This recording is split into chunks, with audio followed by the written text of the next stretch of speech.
libertarian presence, a strong independent presence. How are you going to pull in some of those voters who are now? Well, I guess just talking about the issues and talking about liberty, because it's very appealing to everybody across the board. It's just that it's more appealing in some areas on certain issues than others.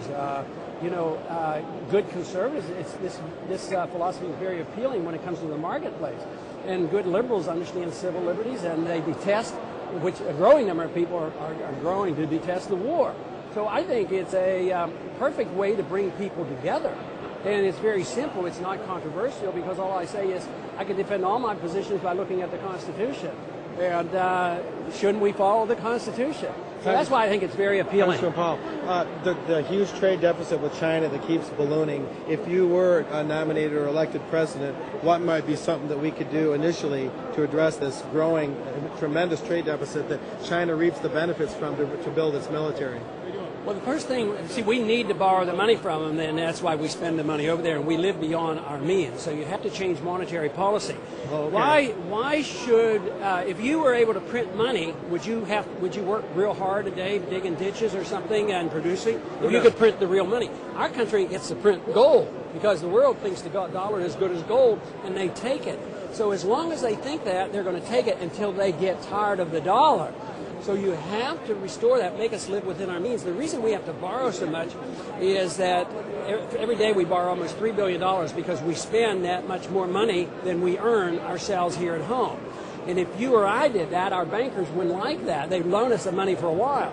But so far, so good. We have been borrowing tremendous about tens of billions. Every day we borrow how much? It's between $2.5 to $3 billion a day, depending on the day.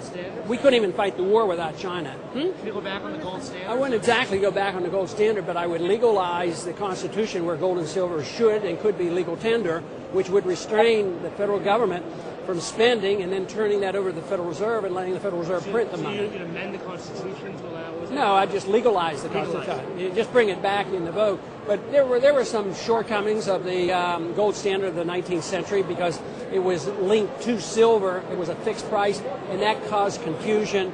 So there's a better gold standard. I'd rather say go forward to a gold standard. The main thing is get rid of paper money. Getting rid of paper money is the key because that's how governments get away with economic murder because they get to spend and they don't have to act responsibly. But to get a trade balance with China, what could we do? I mean, well, you correct the problem, and you don't have, if everything is working well and there are free markets and sound money, you don't even keep figures like that because you don't keep the trade balance between Vermont and New Hampshire. It's irrelevant because we have one currency. Things go back and forth. But that's within the nation, not between Well, nations. I know, but it would work that same way internationally if you had one single currency that was not fiat. If you had a gold currency, these statistics would be irrelevant because if you were running out of gold, you couldn't buy anymore. So the balance would be you have to wait until they buy something from us.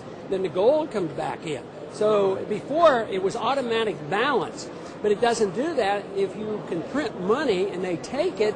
The natural thing is there will be an imbalance. And the other thing is we've undermined our productivity capacity. Our manufacturing base has been lost because of over-taxation and over-regulation, the monetary system and some of the financial law.